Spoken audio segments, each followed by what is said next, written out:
नमस्कार, आयकॉन महाराष्ट्रामध्ये आपले स्वागत आहे। विविध मागण्यांसाठी मुक्ता संघटनेच्या वतीने एसएससी बोर्डासमोर प्राध्यापक सुनील मगरे यांच्या नेतृत्वात निदर्शने करण्यात आली। यावेळी मोठ्या प्रमाणात पदाधिकाऱ्यांची उपस्थिती होती।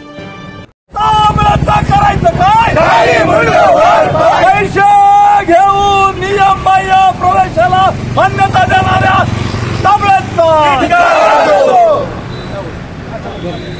संघटनेच्या वतीने विभागीय अध्यक्षांच्या कार्यालयासमोर आंदोलन केले। काय मागणी त्याची? खरं म्हणजे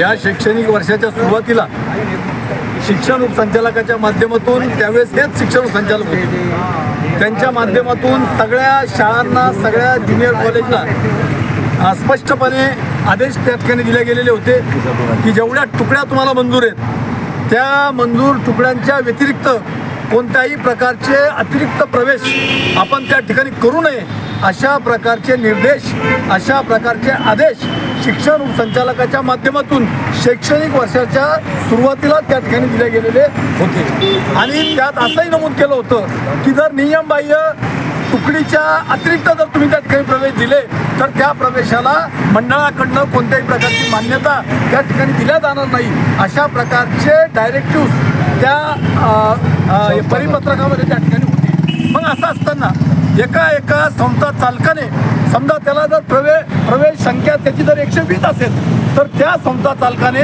डबल म्हणजे 240 विद्यार्थी टिबल 500 पर्यंत विद्यार्थ्यांना त्या ठिकाणी प्रवेश दिलेले आहेत। मग हे प्रवेश कुणाच्या साह्याने त्या ठिकाणी दिले गेले, कुणाच्या म्हणण्यावरून त्या ठिकाणी दिले गेले, तुम्ही या अतिरिक्त प्रवेशाला त्या ठिकाणी मान्यता दिली, हा देखील आमचा सवाल या ठिकाणी सावलेला आहे। आणि म्हणून आमची अशी मागणी आहे की अशा पद्धतीने तुम्ही अतिरिक्त प्रवेशांना त्या ठिकाणी नियमबाह्यपणे मान्यता देऊन खऱ्या अर्थाने शहरातल्या शाळा किंवा शहरातले ज्युनियर कॉलेज हे बंद पाडण्याचं काम म्हणजे पालक नाही करत आहेत, शिक्षकाच्या माध्यमातून नाही होत आहेत, तर मी खऱ्या अर्थाने सांगतो की ह्या शहरातल्या शाळा बंद पाडण्याचं काम खऱ्या अर्थाने जर कुणी करत असेल तर हे मंडळातले अधिकारी जे अतिशय भ्रष्ट मार्गाने पैसे घेऊन अशा पद्धतीने त्या विद्यार्थ्यांचे परीक्षा फॉर्म घेतात, त्यांना हॉल तिकीट देतात, त्यांना सेंटर अलॉट करतात, हे सगळं मला असं वाटतं याच्यामध्ये प्रचंड प्रमाणामध्ये आर्थिक देवाणघेवाण ही त्या ठिकाणी झालेली आहे। आणि आम्ही आज या ठिकाणी थांबणार नाही, याची म्हणजे चौकशी व्हावी या संदर्भातलं पत्र आम्ही आयुक्तांना देखील देणार आहे आणि शिक्षण मंत्र्याला देखील आम्ही या संदर्भातलं पत्र देणार आहोत। शिक्षक संघटनेच्या माध्यमातून बोर्डामध्ये जो अनागोंदी कारभार चाललेला आहे, विद्यार्थ्यांच्या बाबतीमध्ये जो बोर्डानं जी अनागोंदी केलेली आहे त्या संदर्भामध्ये मुक्ता शिक्षक संघटना रस्त्यावर उतरलेली आहे।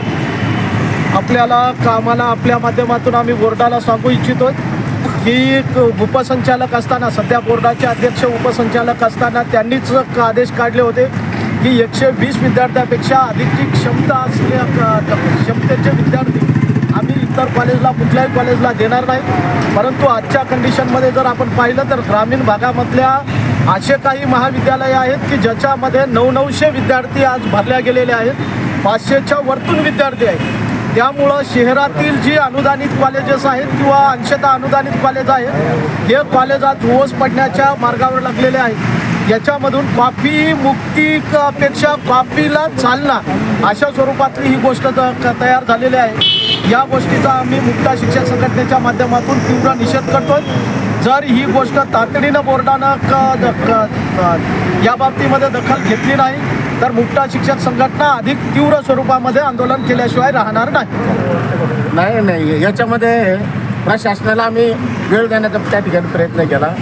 गोरगरीब बहुजन समाजातले विद्यार्थी आपल्या या संभाजीनगर शहरामध्ये राहत असून तर आजूबाजूच्या परिसरामध्ये मुंबईसारख्या शहरातील किंवा आजूबाजूच्या ठिकाणचे लोक या ठिकाणी प्रवेश घेतात आणि काही संस्था चालकांना पाठीशी घालून मंडळाध्यक्ष, डेप्टी डायरेक्टर, शिक्षण उपसंचालक कार्यालय या काही संस्था चालकांना पाठीशी घालण्याचं काम त्या ठिकाणी करत आहेत। आणि म्हणून याच्या विरोधात मुक्ता शिक्षक संघटना आणि या ठिकाणी अनेक अनुदानित महाविद्यालय ते ओस पडलेले आहेत आणि ओस पडल्यामुळे बहुजन समाजातली मुलं शिक्षणापासून वंचित झालेले आहेत. आणि एकीकडे आपण म्हणतो, शासन म्हणतंय की कॉफीमुक्त झालं पाहिजे आणि कॉफीला प्रोत्साहन देण्यासाठी हे अध्यक्ष आणि शिक्षण उपसंचालक करतायत असा आमचा या ठिकाणी आरोप आहे. तालुका स्तरावर केंद्र देण्यात यावं विद्यार्थी. या ठिकाणी 120 पेक्षा जे जास्त विद्यार्थी आहेत त्यांना औरंगाबादसारख्या ठिकाणी त्यांना देण्यात यावं, त्यांची मंडळ मान्यता गोठवण्यात यावी.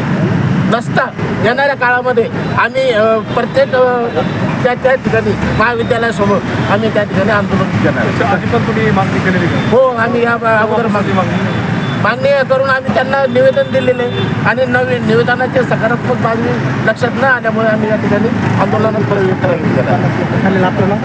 राजेंद्र जाधव विभागीय अध्यक्ष.